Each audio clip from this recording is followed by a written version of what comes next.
a minute, okay? So before I start with my topic, I first want you to read through this conversation between two people here. I'll put it on the screen. This is the sum total of what I'm going to be covering today. This is in essence what I'm going to be talking about. So my topic for today is qualitative versus quantitative data and data collection tools. Now, before I get into my topic, first I would like you to see this bar chart. Excuse me, Chumki, sorry for the interruption. Your voice is not much audible. Is it better now? Is it better now? Yes, okay, it's better now. It's better. Thank you, ma'am. Okay. So here is a bar graph of the countries with the most doctoral graduates in the whole world. And you'll be heartened to see that we Indians are at number 4.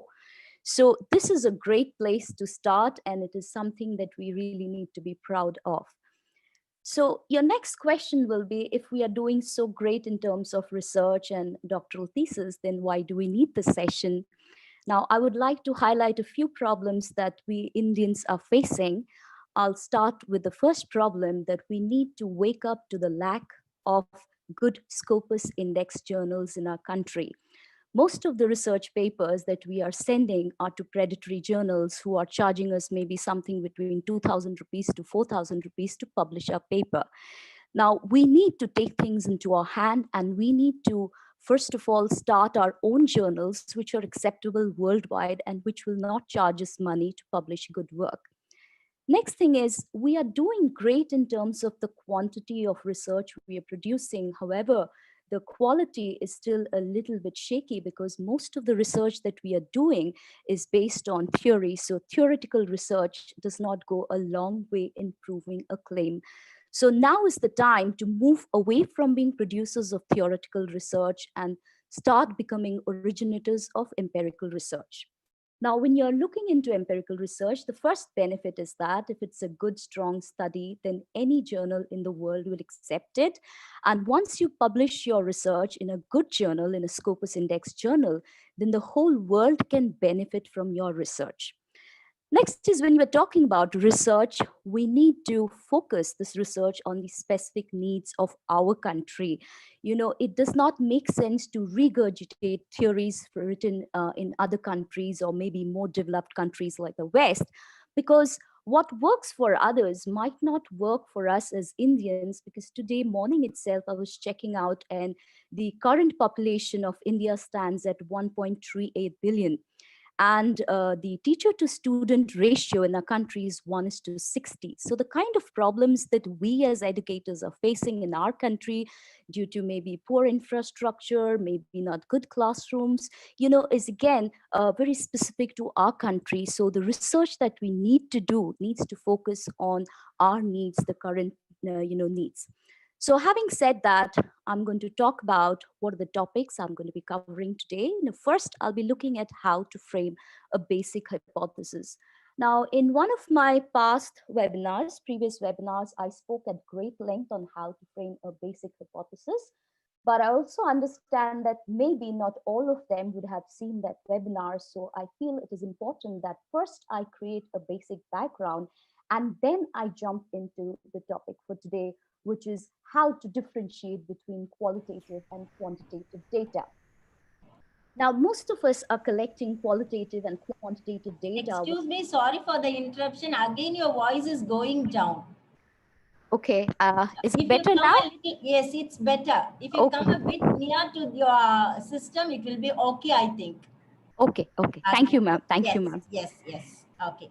Okay, so we are collecting both kinds of data, but for new researchers, I have noticed that they're pretty confused between the basic difference of the two. And most of the time, we are not aware when to use what and in what way.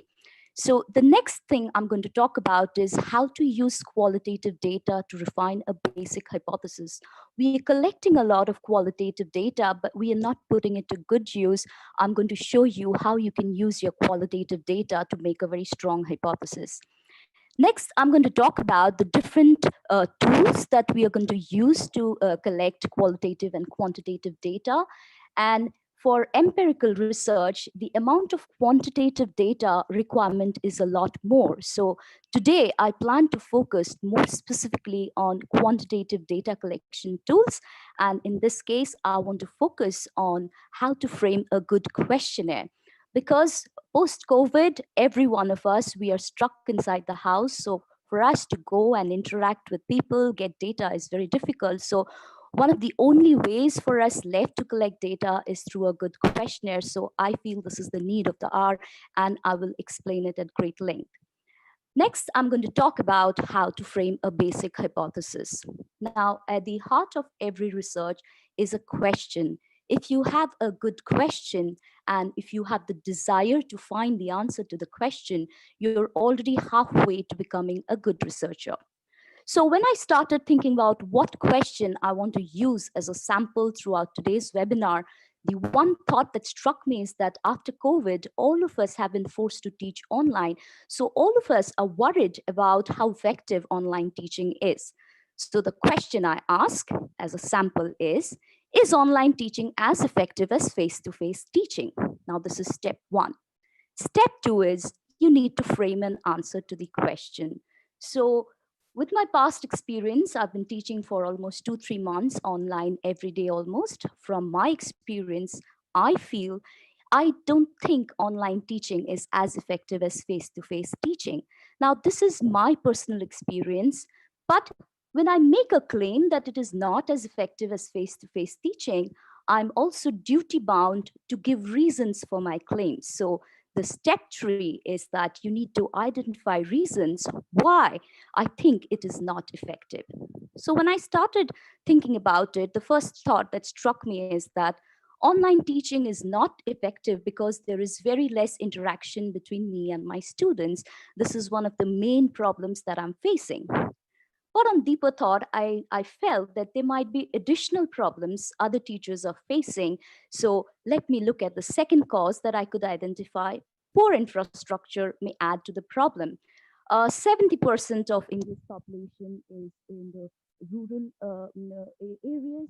So, having good hardware, having a good internet speed, maybe these are things very difficult for many teachers and many students. So poor infrastructure may add to our problems of online teaching.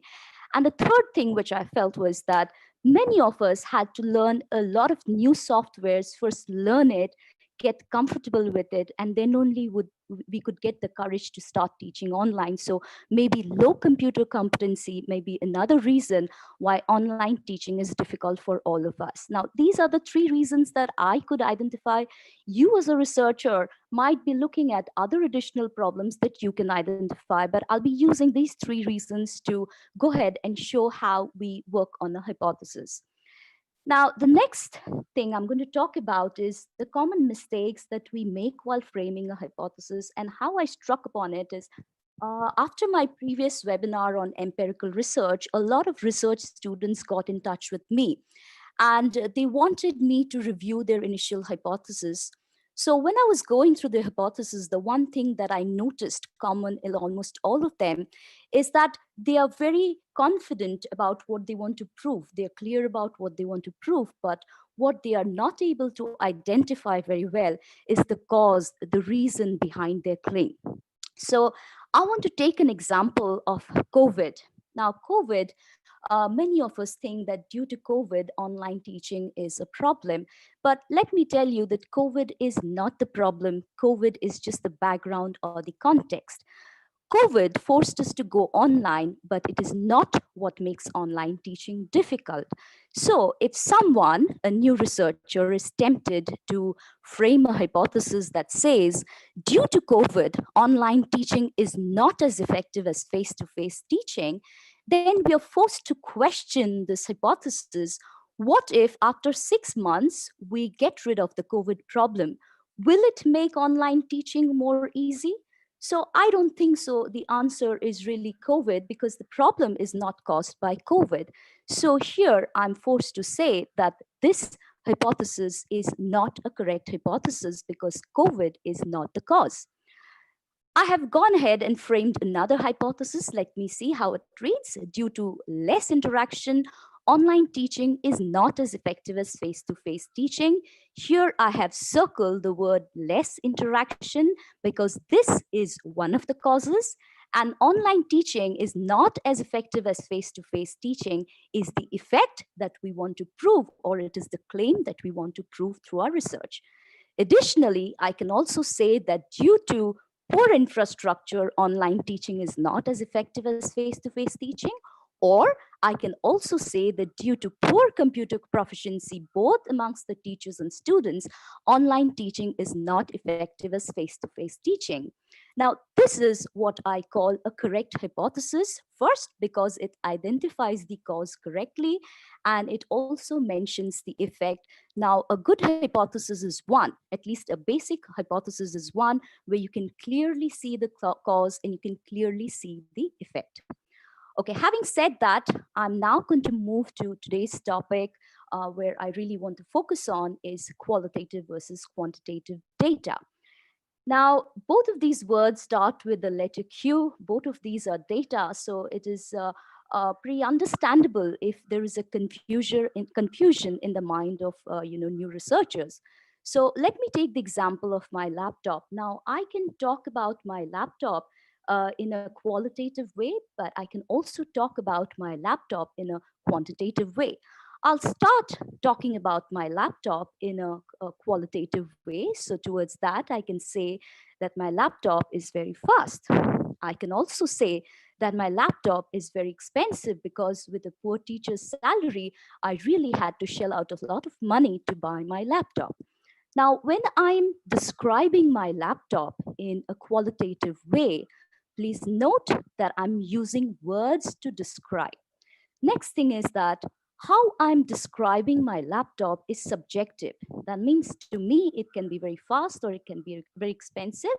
But for example, maybe a person who is into computer graphics and has a higher configuration laptop, if he or she uses my laptop, he might not find it very fast and very impressive.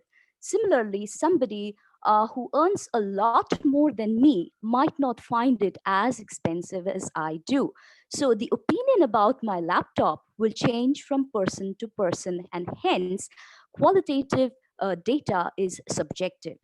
Next is when I'm talking about my laptop through words, I'm describing my feelings, my attitudes, my opinions, and my perception towards my own laptop. And hence, when you're trying to compare opinions, it becomes difficult because every other person would have a different opinion. Next, I'm going to talk about my laptop now in a quantitative way. So instead of saying it's very fast, I can say that it has a 3.8 gigahertz processor, which is a fact. Instead of saying that it's super expensive, I can say that it cost me a 1.5 lakhs. Now, when I'm talking about my laptop in a quantitative manner, please note that I'm using numbers to describe what I have to say about my laptop. Now, this is also objective because no matter who sits with my laptop, who uses my laptop, the facts that it has a 3.8 gigahertz processor and the fact that it cost me 1.5 lakhs will not change. It is something that I can prove. So it is objective. It will not change from person to person. And third thing is that it deals with facts. I can prove that it has a 3.8 gigahertz. I can prove I have the bill to prove that it is 1.5 lakhs. So these are facts which are irrefutable, which are absolute truth. So since we are dealing with facts, it's easy to compare because facts will not change from person to person to person. So this is the basic difference between quantitative data and qualitative data. Next, I'm going to talk about qualitative data, and I'm going to tell that qualitative data is not as effective as quantitative data. Now, I want you to pay attention to the word less effective. I am not saying that it is not effective. All I'm saying is that it is less effective as compared to quantitative data. And I will give you a valid reason why I'm saying this. Now, qualitative data has one major advantage. It is because it cannot be measured. It's based on opinions, it's based on beliefs and perceptions, so it is not measurable, it is subjective, and hence it cannot be used to prove a claim empirically. So if you're depending only on qualitative data to make an empirical study, research, or a paper, then you will not go a long way because you cannot prove anything mathematically. But on the other hand, if you look at quantitative data deals with facts, figures, and numbers, and hence it is measurable. And because it is measurable, it is the only way to prove a claim empirically. So, my advice to the audience is that if you are planning to embark upon empirical research, then collect more quantity of quantitative data as compared to qualitative data, because qualitative data will not help you to prove your claim. So your next question will be, if qualitative data is not so helpful, not so effective, then why do I collect qualitative data in the first place? Let me do away with it totally. But this is what I have to say, that qualitative data has its own uses. Qualitative data comes in the early days of research. And when we're talking about qualitative data, the objective of qualitative data is to explore an idea used in an ongoing research. Okay, once you explore the idea, then you can use the qualitative data to develop a deeper understanding of your research project. Now, once you get a deeper understanding of your project, you are in a better place to refine your hypothesis. You might make a very basic hypothesis, but now you need to polish your hypothesis, you need to refine it. So, qualitative data will help you to identify the cause or causes, and it will also help you to identify the effect that you want to prove. So qualitative data is important. It is important in the early days of your research. Now, once you have framed the hypothesis and you have refined it, then we move to quantitative data, because the objective of quantitative data now is to examine the relationship between the cause and the effect, because by this time you have already been able to understand what is the cause and what you want to prove. Now, what is the use of a quantitative data? Quantitative data gives you a direction. It provides you with a direction to check, do an interim check whether your research is going in the correct direction or not, whether your data will be able to prove your claim. So sometimes we collect quantitative data, and then once we analyze, we see that it's not helping me prove my claim. So what do? You chuck that quantitative data, you collect new data, and you start working on it. So quantitative data gives you an estimate of how close you are to proving your claim in the first place. Now, as a tool, what would quantitative data do? It would help you to test your hypothesis. And upon testing your hypothesis, you can either prove that your hypothesis is correct or you can disprove it. But in both ways, it is a good research. It is not necessary that every time you should be able to prove your hypothesis. Even if you disprove your own hypothesis, it is still a good research, because the opposite of it now is true.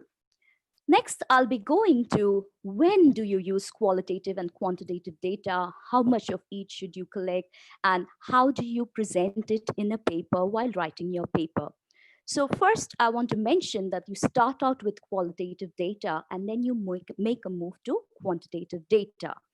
Now, if I'm talking about the when, okay, qualitative data is to be used only in the initial phase of your research, because that is the time you are developing an understanding of your topic and you're going to use the qualitative data to refine your hypothesis.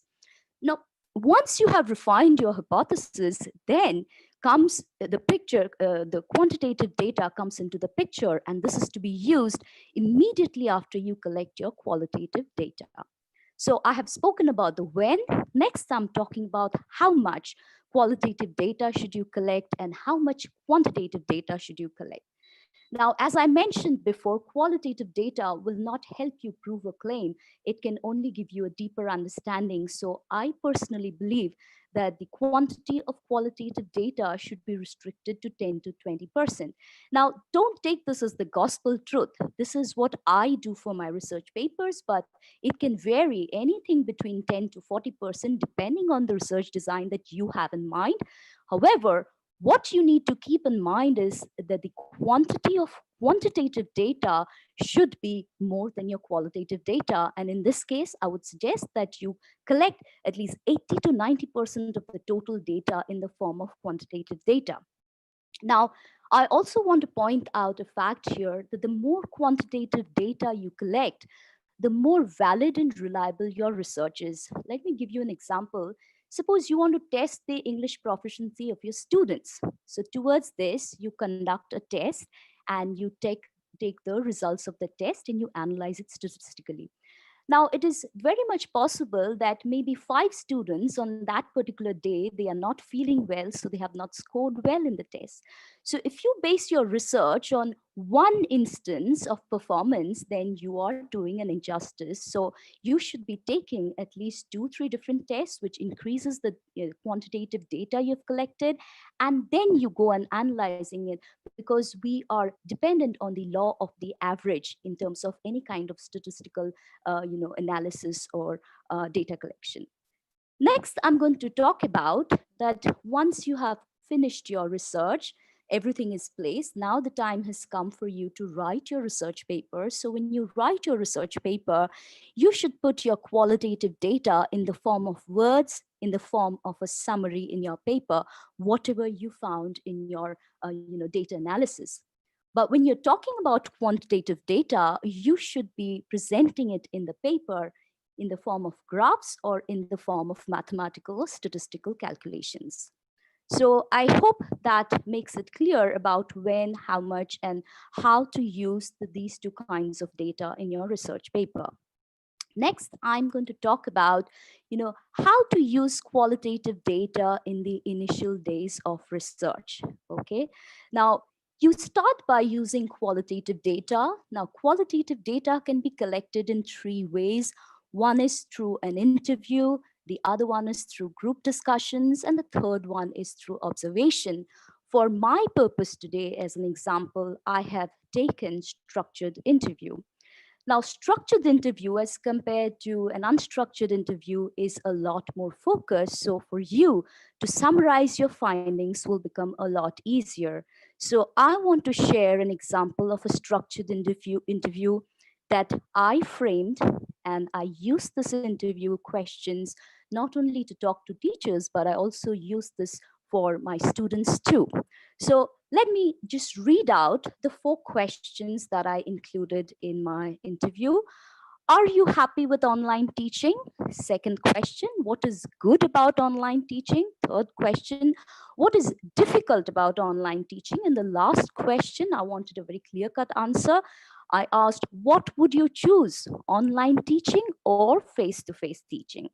Now, I'm going to show you what the teachers told me. So what I have done is I have summarized the conversation or the discussion that I had with the teachers. So let me go one by one with the questions that I asked. So I asked the teachers, are you happy with online teaching? And most of them said, no, we are not very happy. Maybe barring a few teachers, the majority of them said that they are not very happy with online teaching. So the next question I asked them, what is good about online teaching? So they said that it saves a lot of travel time, and in between lectures I can do other things, so I am able to use the extra time profitably. And the best part, they said, is discipline is not a problem anymore. I can put the kids on mute and I'm not spending a lot of time trying to create silence in the classroom. So these are the good things they had to say about online teaching. Now, when I go to the third question, what is difficult about online teaching? Please note that they spoke a lot more about this than question 2. So let me start by saying what they say. They said with online teaching, the biggest problem we are facing is the the less interaction that we are having with our students. And because there is less interaction, we are not able to understand whether the students are following what we are teaching in the class. So there is no feedback, almost no feedback from the students. Next is, as teachers, we have no control over whether the students are cheating in their everyday assignments or during the test. Then they also said that it is extremely time consuming for us to make material which can be used for online teaching. And they also said that they're spending a lot of time checking the assignments, and it becomes difficult to convey the mistakes to the students because now they're not meeting them face to face. The last question, what would you choose, online or face to face? And all of them gave a very unequivocal answer to this. They said, give me face to face teaching any day. That's what we prefer. Let me tell you, all the teachers, almost all the teachers said that. Now, I'm going to talk about the students' point of view to the same questions that I asked the teachers, and you will be surprised to see that most of the answers are diametrically opposite to what the teachers had to say. Here is a summary of what they said.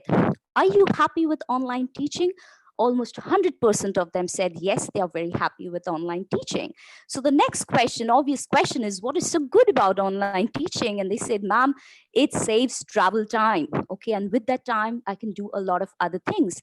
It saves me travel money, even for students who are staying in hostels. They are spending a lot of money for their day-to-day living, so a lot of money is saved. And they said I can multitask. For example, I can eat my breakfast and listen to the lecture at the same time, which was not possible before. They also said, interestingly, which nobody else pointed out, at least the teachers didn't point this out, they said it saves paper and endless written assignments. So, ma'am, we are actually going green. We are saving trees and we are saving fossil fuel because now we are not traveling to schools and colleges. So this was one thing that I was so surprised when I heard them talking about it, because this is one thing that it never struck me in the first place. Okay. Next is, they said that we can choose to attend or not to attend. If we are in school, then there is no way we can bunk a class.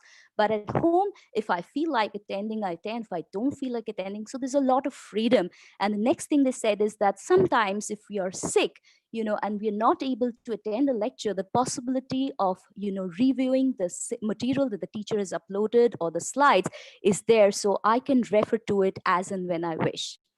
They also said that getting attendance is very, very easy. I just need to log on at the right time. And even if my laptop is facing the screen and I'm not listening to a single word of what the teacher is saying, I still get my attendance. So attendance is not a problem. And the last thing which really made me laugh is the fact that they say, ma'am, cheating has become so easy now, we can cheat at will.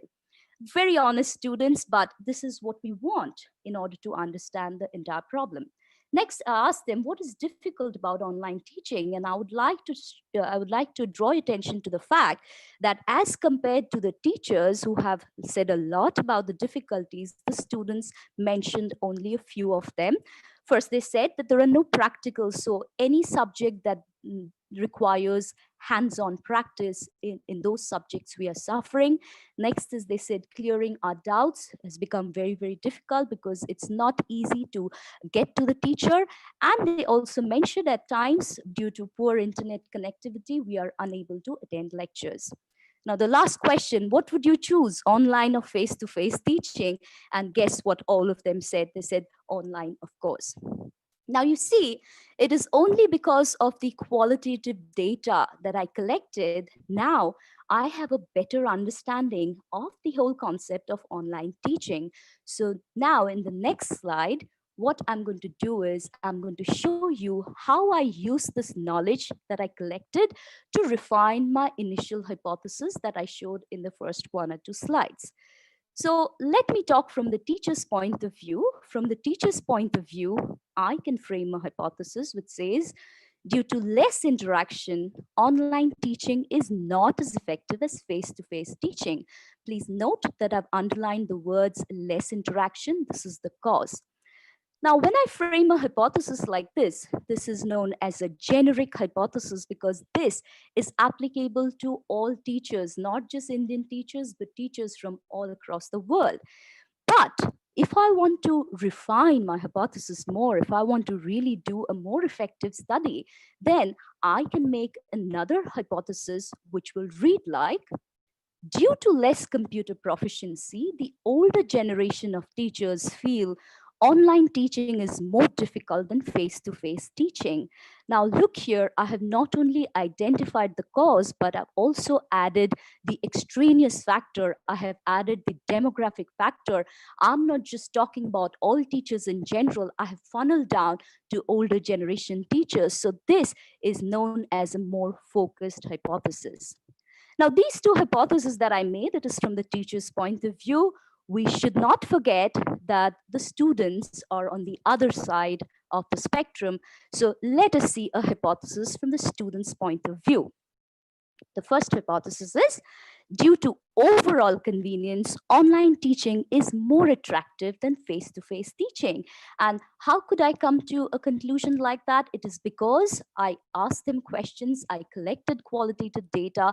So I'm in a position to make a claim like this. This is a generic hypothesis because this is something most of the students told me. But then the students that I have are from Bombay. They are pretty well to do, so they might not face a lot of other problems. But I also have a few students who are from remote areas, who stay in hostels, and right now they have gone back to their hometowns. So for those students, I framed another hypothesis where they said, due to poor connectivity, students in remote areas feel online teaching is not as effective as face-to-face teaching. Now this is a more focused one. Now, as a researcher, you can opt to do a research from the teacher's point of view, or you can opt to do a research from the student's point of view. If you are a very ambitious researcher, then you can opt to combine both the teacher's point of view and the student's point of view.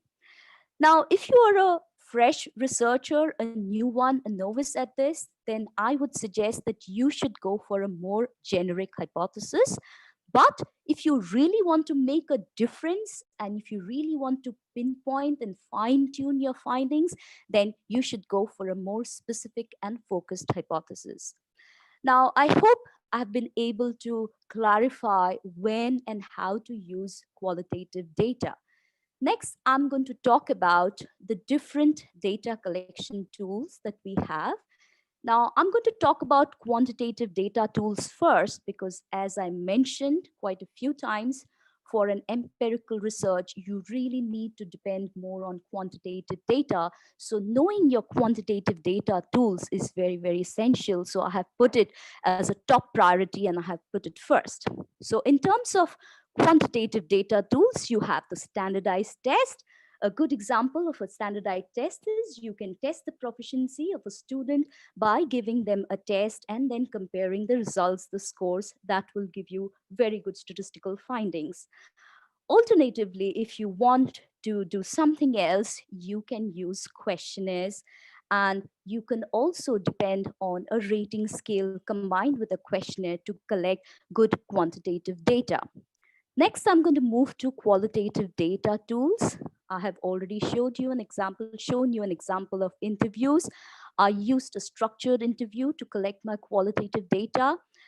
Uh, I also converted into the form of a group discussion because for me, I did not have enough time to talk to teachers individually or students individually. So I conducted a group discussion to get my data and summarize it.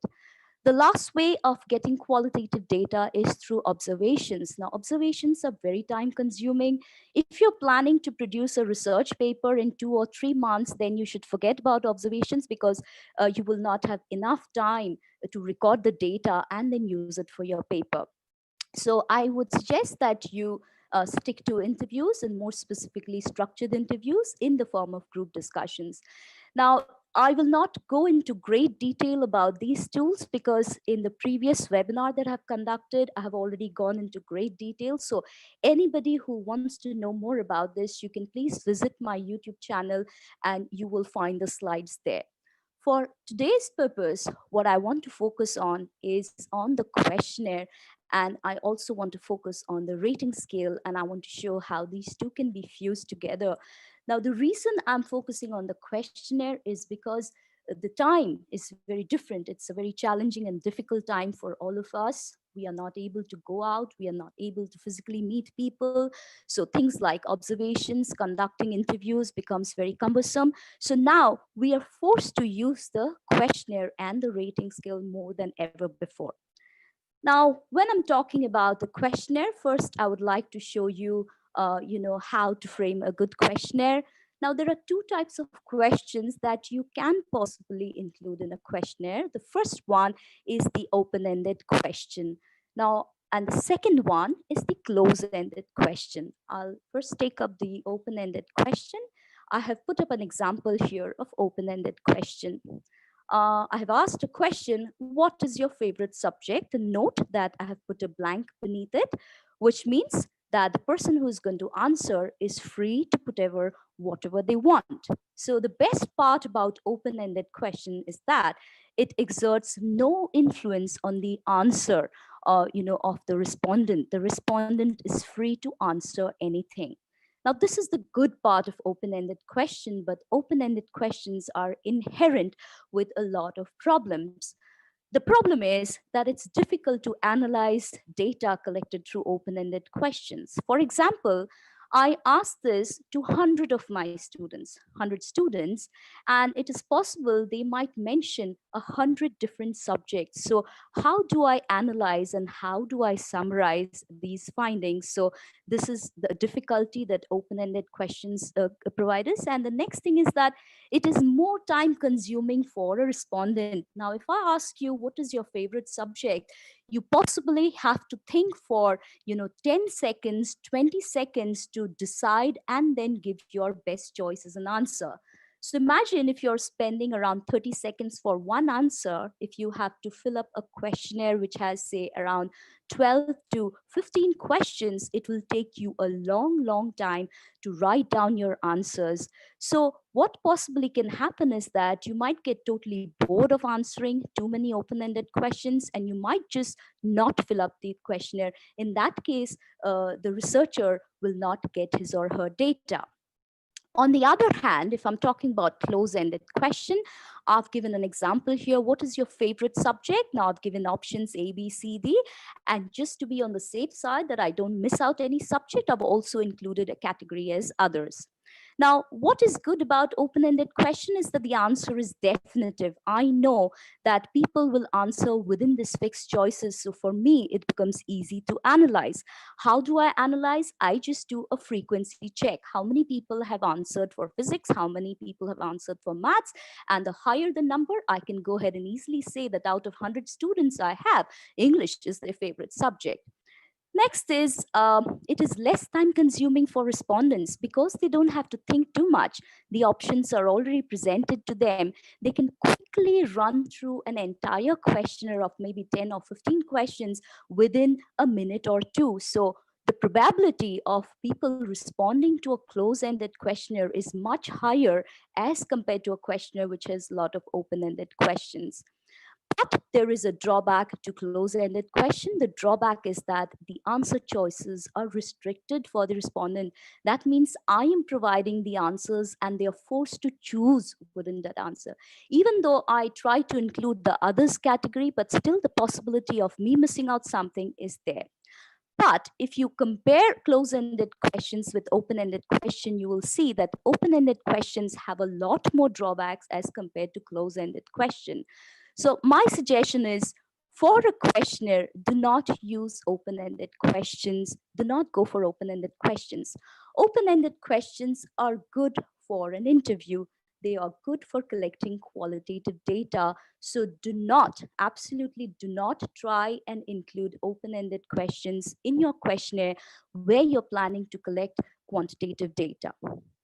Next, I'm going to talk about the different types of close-ended questions that you can include in a good questionnaire. Now, there are types, four basic types of questions. The first one is the dichotomous question. Now, when I talk about dichotomous, it means that there can only be two options provided. I ask you a question like, do you like English? You can only say yes or no. Or if I ask a question that in the subject English talks and deals a lot with people's feelings. So you can either say true or you can say false. Now, dichotomous questions are fair enough, but they don't give you a deeper understanding into the psyche of a respondent. So try and curtail your dichotomous questions to maybe one or two questions in the entire questionnaire. Don't use a lot of dichotomous questions. Next is we're going to talk about the multiple choice question. I already gave you an example in the previous slide. I can ask you, what is your favorite subject? You know, history, English, maths, and you just tick one. This is your multiple choice.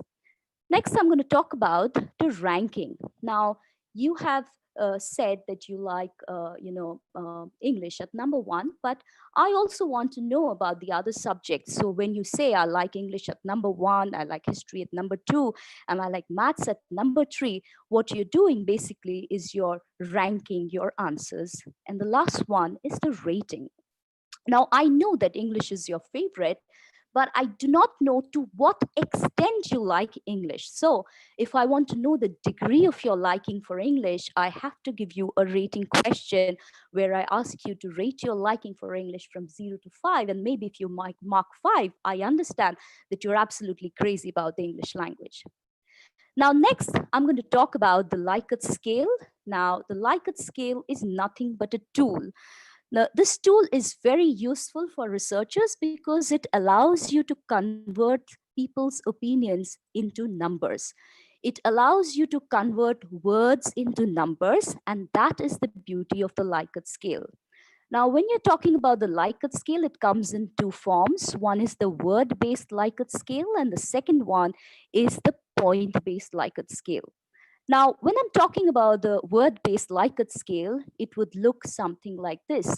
For example, whenever you use a software, they maybe ask you for a word-based feedback. Maybe if you shop on Big Basket, how was your experience? Good, not so good, very good, excellent.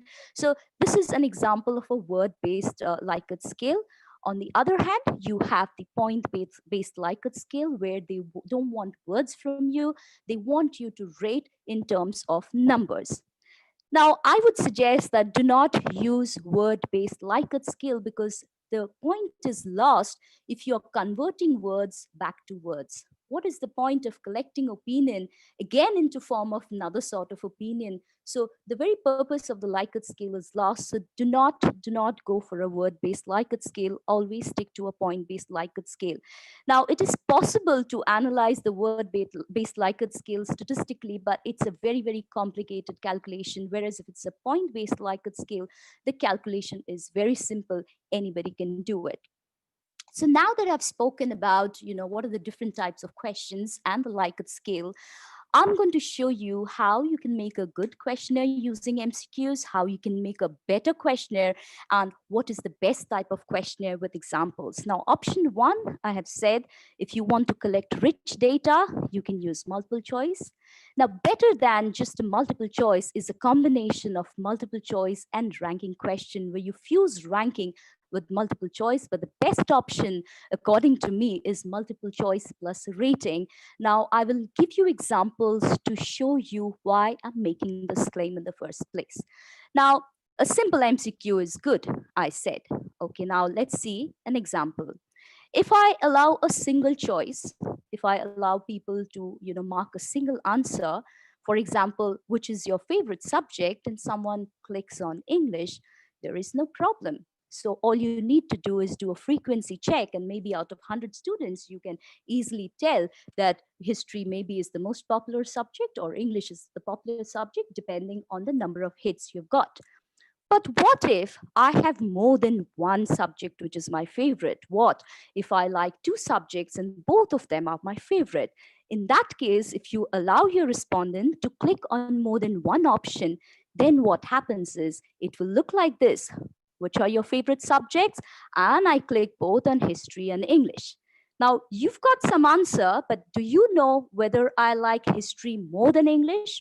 Or do I like English more than history? Now, here is the dilemma, because as a researcher, you cannot differentiate. You just know both of them are favorite, but you do not know which one is a bigger favorite. So here is the big problem with multiple choice questions if you allow people to take on more than one option. So how do we get around this problem? This problem can be easily worked around if you go to option 2, where you fuse ranking with a multiple choice question. Now, this is an example I have given. Rank the following subjects according to your liking. So now I rank English at number 1, I rank history at number 2, and I rank maths at number 3.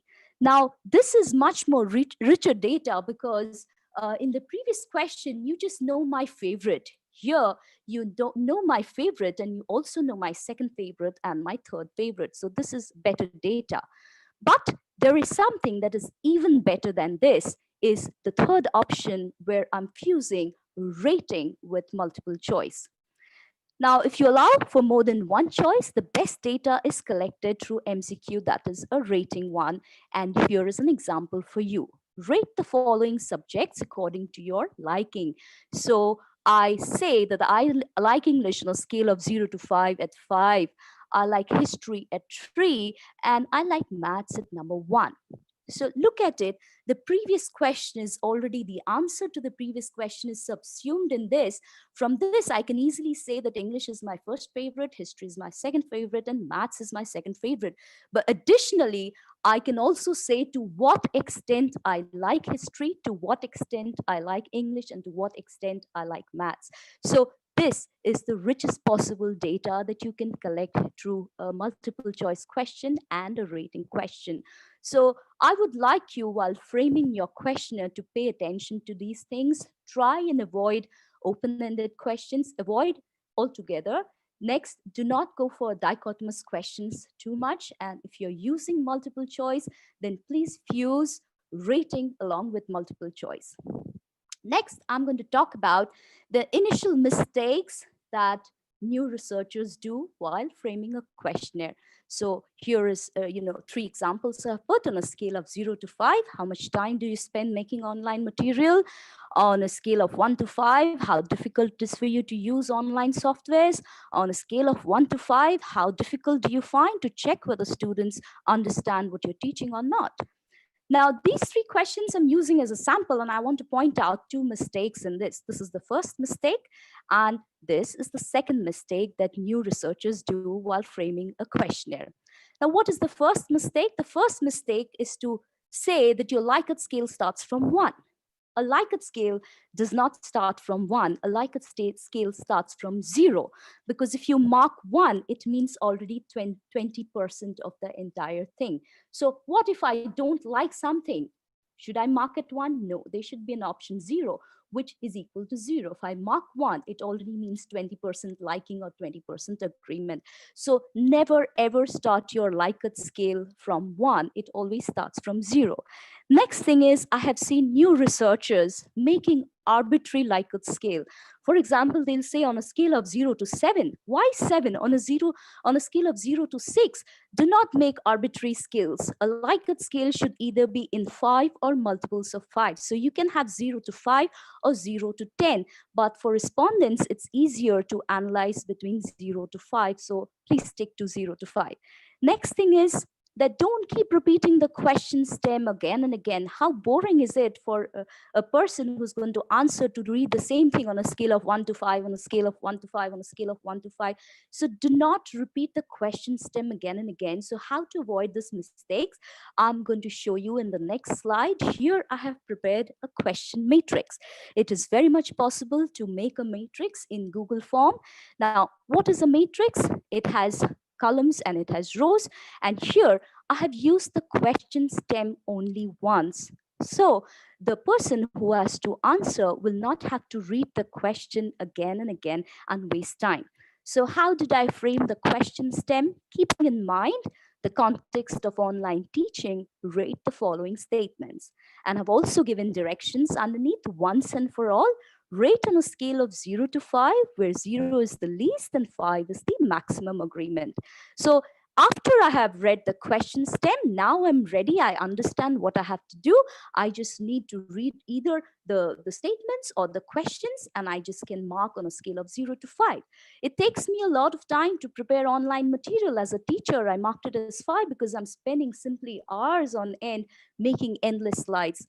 I find it difficult to operate different online softwares. I am blessed that I pick up softwares pretty fast, so maybe I've marked it at number one.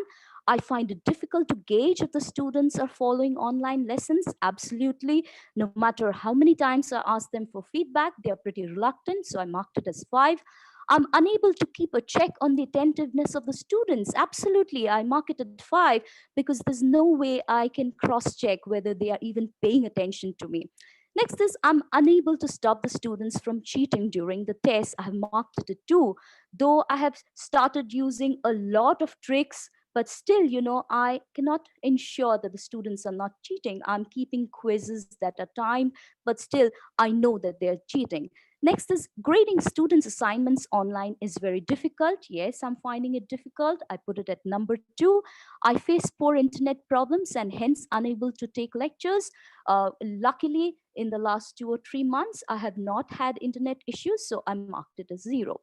Now, this is an example of how a good questionnaire should look like because it is more composite, it is not repetitive, and it uses multiple choice with the rating. So I would suggest that if you're trying out first time a questionnaire, this is how it should end up looking.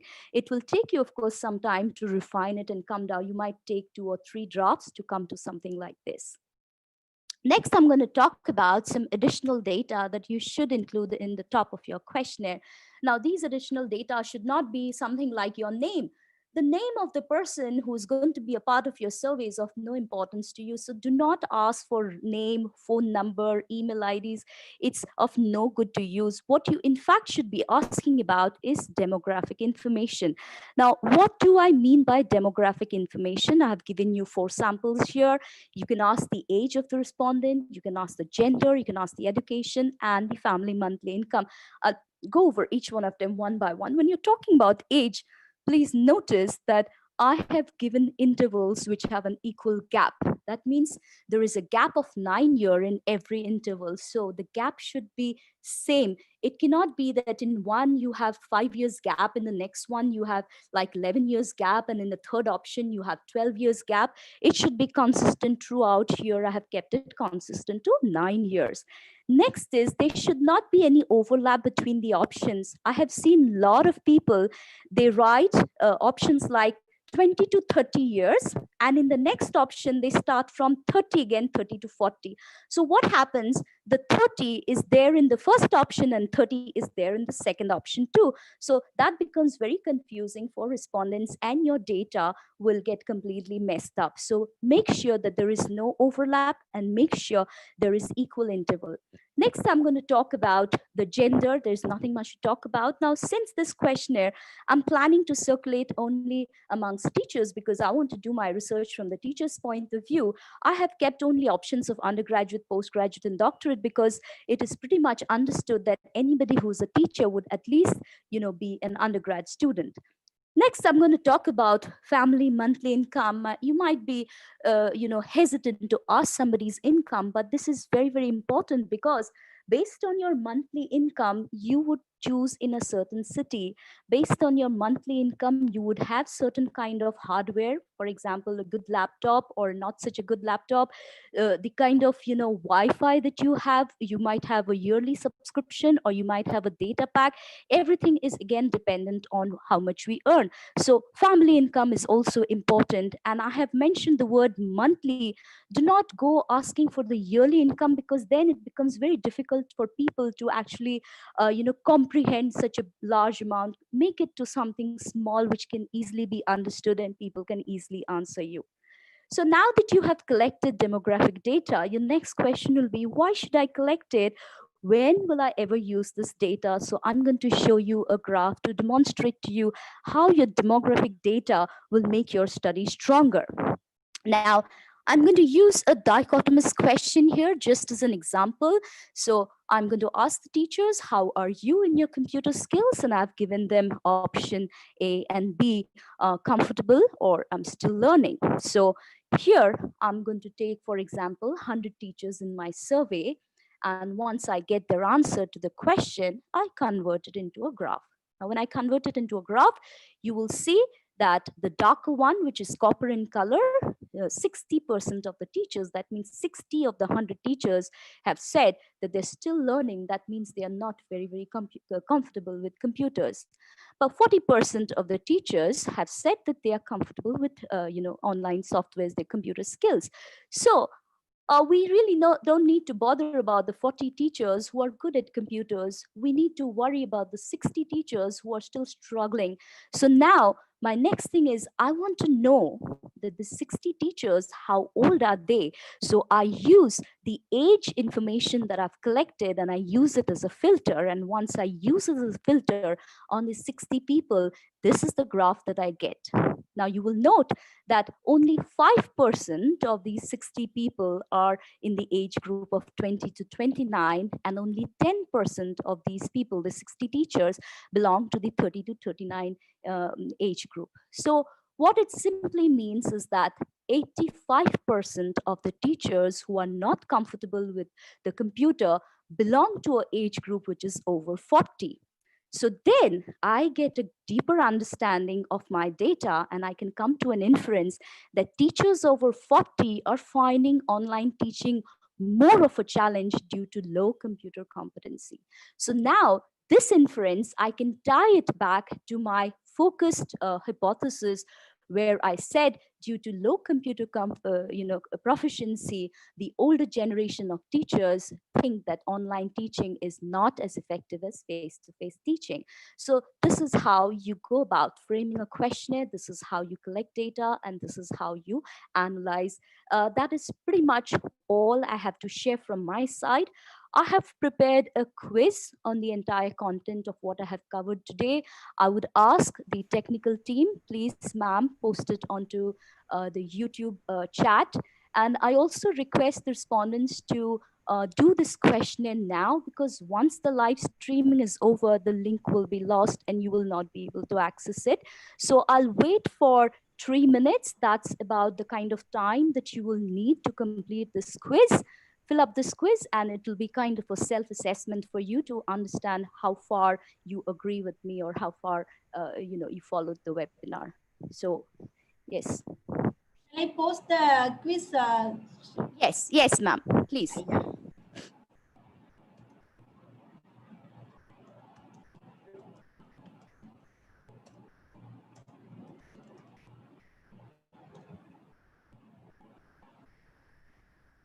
Somebody please post it in YouTube also, because many participants are there in YouTube.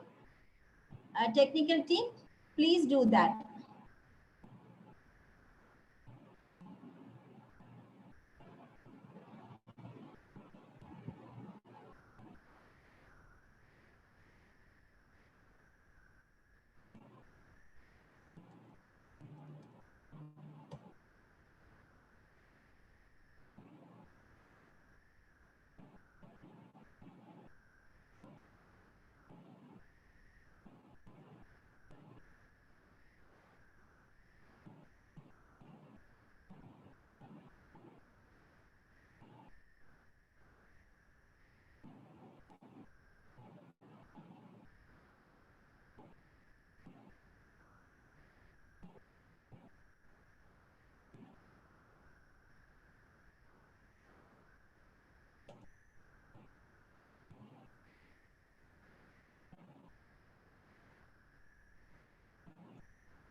Has it been posted yet, ma'am?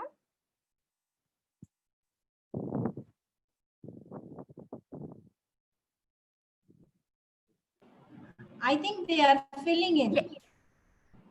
Yes, I think the quiz, Google Form quiz has gone and I can see the link now. Thank you so much, ma'am. Thank you so much. Yeah.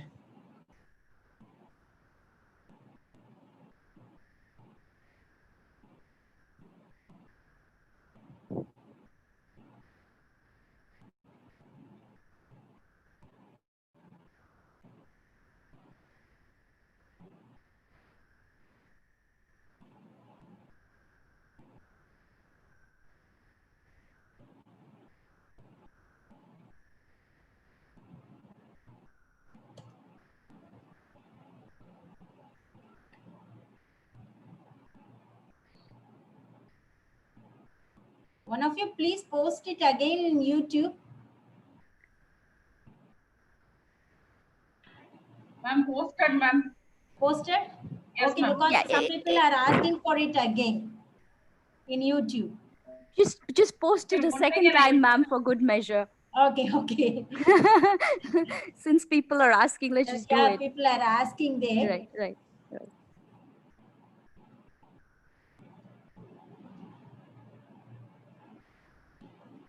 Will you be seeing the answers now and discussing, Chumki? The answers are already there. They can view their Okay, score. okay. Okay, fine, fine.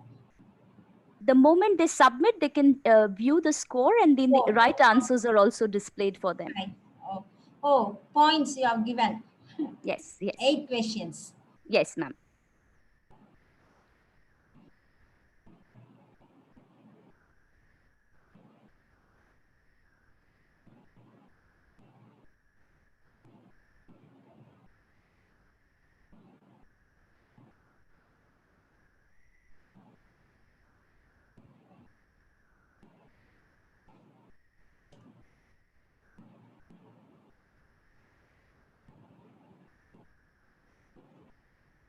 Participants, this is not a feedback link. This is a quiz. This is a quiz followed by the session. It is not your feedback link.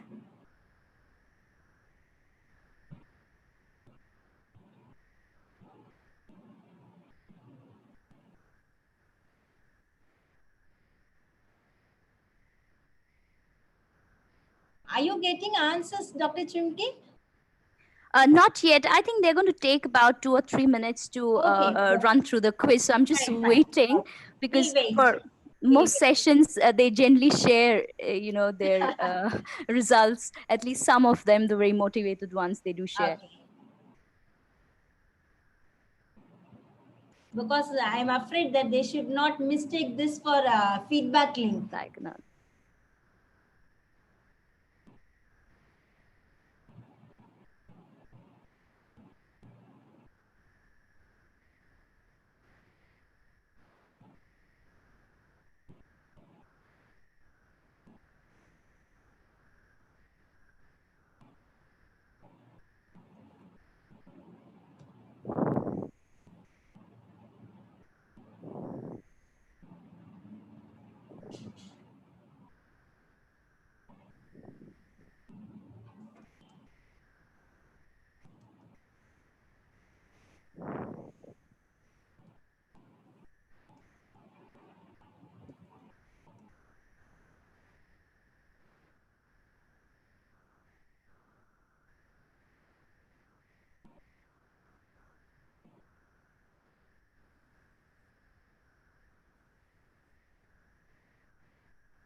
Well, somebody said they're unable to open the Yeah, link. yeah.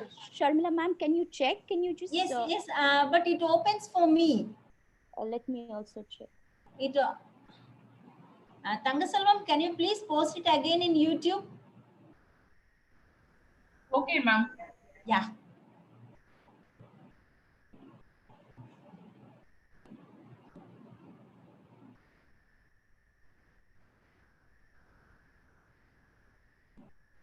Yes, it is opening, ma'am. Even I Yeah. could open it. So once you click on it, it will take you to your browser. Yeah.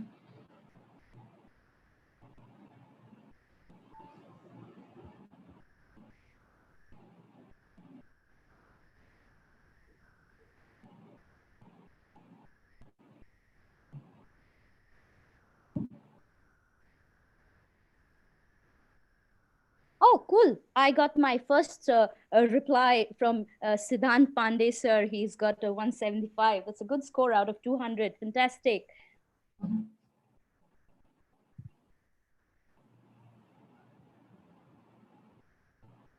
Okay, so since a few of them could complete the questionnaire, I'll take it as an indication that I had given sufficient time.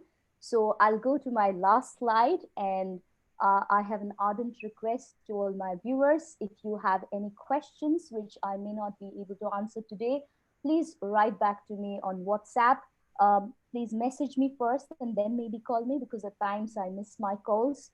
Alternatively, you can also mail me on my email account. And 2 days back, I made my first ever YouTube channel. So I will really feel very rewarded if you please subscribe on my channel. Now, there are two reasons. If you subscribe, what will happen is, first is the moment I upload any of my sessions or other teaching content, you will get an alert. And if you find my previous webinars useful, you might just be interested to see through the remaining contents. And the next thing is that whatever feedback you have given me on the live channel chat today, the moment the streaming is over, I'm never able to see those comments. So I'll be very grateful if you take, like, 30 seconds of your time from your busy schedule and write the same comments on my channel. That will go a long way towards rewarding me. So please subscribe. And with that, I will say thank you.